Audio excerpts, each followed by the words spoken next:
Now, the AP put out this article. We're going to go through it. It says, this is the how. Okay, so this is how the U.S. captured Venezuelan leader Nicolas Maduro. For months, the U.S. military had been amassing a presence off Venezuela's coast and conspicuously blowing up alleged drug trafficking boats and killing the occupants. At the same time, U.S. intelligence agencies were carefully studying the country's authoritarian president, Nicolas Maduro, learning minute details such as his eating habits, while special forces secretly rehearsed a plan to forcibly remove him. Months of covert planning led to the brazen operation overnight, when President Donald Trump gave an order authorizing Maduro's capture. The U.S. plunged the South American country's capital into darkness. Oh, that's right. Yeah, they had the blackout. That's when everything started. Infiltrating Maduro's home and whisked him to the United States, where the Trump administration planned to put him on trial. Trump, after a news conference Saturday at his Florida home, laid out the details of the strike, after which he said Maduro and his wife, Celia Flores, were flown by helicopter to a U.S. warship. The operation, called Absolute Resolve, boss name by the way, unfolded under the cover of darkness, with U.S. forces holding fast in the region, awaiting the ideal weather conditions to give pilots clear routes to Caracas. The extensive planning included practice on a replica of the presidential compound, as well as U.S. service members armed with what Trump said were massive blowtorches in the event the steel walls of a safe room needed to be cut open to extract the pair. Dude, that's crazy. That's crazy. Imagine military members with blowtorches. That literally sounds like something from like a TV show or something. He didn't get that space closed. He was trying to get into it, but he got bum rushed right so fast that he didn't get into that, Trump said in an interview earlier Saturday morning on Fox and Friends Weekend. General Dan Kane, chairman of the Joint Chiefs of Staff, said at Trump's news conference that U.S. forces had rehearsed their maneuvers for months, learning everything about Maduro, where he was at certain hours, as well as details of his pets and the clothes that he wore. We think, we develop, we train, we debrief, we rehearse again and again, Kane said, saying his forces were set by early December, not to get it right, but to ensure we cannot get it wrong. And they did. I've been hearing that this is one of the cleanest operations militarily that the United States has conducted in a long time. No casualties at all, very quick, relatively quick, very effective, doing everything that they wanted to do. This has been rather impressive militarily.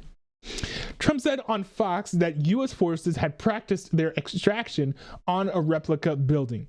They actually built a house which was identical to the one they went into, with all that steel all over the place, Trump said. Man, I wish more people gave him scripts before he started talking.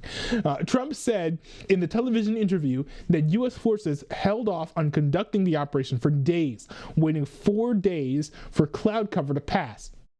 Kane said that on Friday night, the weather broke just enough, clearing a path that only the most skilled aviators in the world could move through, adding that helicopters flew low to the water to enter Venezuela and were covered by protective U.S. aircraft. Trump said the U.S. operation was dark and it was deadly, adding that the lights of Caracas were largely turned off due to a certain expertise that we have. We're giving no further details. I think he's insinuating, referring to the blackout that was done. I think that's what he was referring to. The attack, which Defense Secretary Pete Hegseth described as part of massive joint military and law enforcement raid, lasted less than 30 minutes. At least 7 explosions were heard in Caracas. Venezuela's Vice President Delcy Rodriguez, who under law takes power, said some Venezuelan citizens and members of the military were killed. I did hear about that. In a televised address later Saturday on state television, she demanded that the U.S. free Maduro and called him the country's rightful leader. But Rodriguez also left open the door for dialogue with the U.S. when she said, "We are willing to have respectful relations." I mean, sure, maybe the door's open, but I think there's a limit to how open that door is. Yanire Lucas, a Caracas resident whose house sits pressed up next to a Venezuelan military base struck overnight, said she began to hear explosions next to her house at around 1:50 in the morning. Trump said a few U.S. members in the operation were killed, but they believed no one were injured, but we believe no one was killed. Kane said one helicopter was struck by fire as it closed in on Maduro's compound, but it was able to safely fly on its return. Trump said Maduro and Flores were flown by helicopter to a U.S. warship and would go on to New York to face charges. He posted on Truth Social a photo of the Venezuelan leader wearing a gray sweatsuit, protective headphones, and a blindfold. The raid was a dramatic escalation from a series of strikes the U.S. military has carried out on what Trump has said were drug-carrying boats in the Caribbean Sea and Eastern Pacific Ocean since early September. On December 29th, Trump said the U.S. struck a facility where boats accused of carrying drugs load up. The CIA was behind the drone strike at a docking area believed to have been used by Venezuelan drug cartels, the first known direct operation on Venezuelan soil since the U.S. began its strikes in September. Now, I will say this, and there are more details in this article that we'll get into in future videos. But I will say this. So, with the whole, this is about Venezuelan drug cartels or whatever, I think there are three main factors and three main potential reasons why Donald Trump did this. Now, the first of all is because of the drug cartels. I think this is probably the one that Trump's going to run with the most, although it's the one that I believe the least. I believe this the least because Donald Trump about a week ago said that 97% of drug trafficking from Venezuela has stopped. And then he did say, we'll have to figure out what's going on with that 3%. But let's be honest. He's been bombing the boats. We've been seeing, at least according to him, a dramatic decrease in drug trafficking to the United States. You would not, I just don't think it'd be logical to capture Maduro and bring him to the United States if the whole point of that was to stop drug trafficking when your bombing of boats has been effective at doing that. I just don't see that. I just don't think that makes a whole lot of sense. There are two other potential reasons. They're relatively intertwined.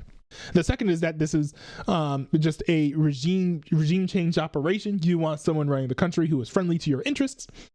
That's certainly plausible. I think I think that's one of the most likely scenarios. But then there's also that this is over Venezuelan oil, that America just wants to grab Venezuelan oil. Now, I think the uncharitable interpretation of this motivation, which I think is the most likely, that this is over Venezuelan oil. But the least charitable interpretation of that is America's greedy and wants oil, right? I don't think it's American greed that caused this. I think it's, if anything, American fear. We have Trump doing his best, I would argue, to end the war between Russia and Ukraine. But we have limited points of leverage with Russia and Ukraine, in large part because if we decided to completely cut off Russia, they would be completely fine, in part because they can get manufacturing for equipment from China, and they can get oil from multiple sources, one of them being siphoning oil from China that China gets from other sources. So I believe China's been receiving oil from countries like Venezuela and then giving that oil to Russia, even though technically I think no countries are supposed to be giving oil to Russia. Russia's been receiving oil through proxies. This limits China's ability to give them oil. Now, this is not total, but if anything, it should make oil a bit more expensive for Russians to procure. So this whole thing could very well be about the Russia-Ukraine war. I would not be shocked at all if that's the reason why Donald Trump did this, regardless of whether or not this is a net positive. I think it's a net positive. It's a net positive for the Venezuelans. It's a net positive, I think, as far as, East versus Western world dominance geopolitically across the globe. But still, this doesn't change the fact that this I think it's a blatant violation of the Constitution, and there has to be a way to hold Donald Trump accountable. Likely, at the very least, there should be some sort of inquiry.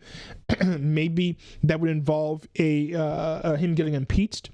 Trump has been impeached over far less, in my opinion. So this is just not great. It's not great that Donald Trump chose to do this, regardless of how happy I am with the result.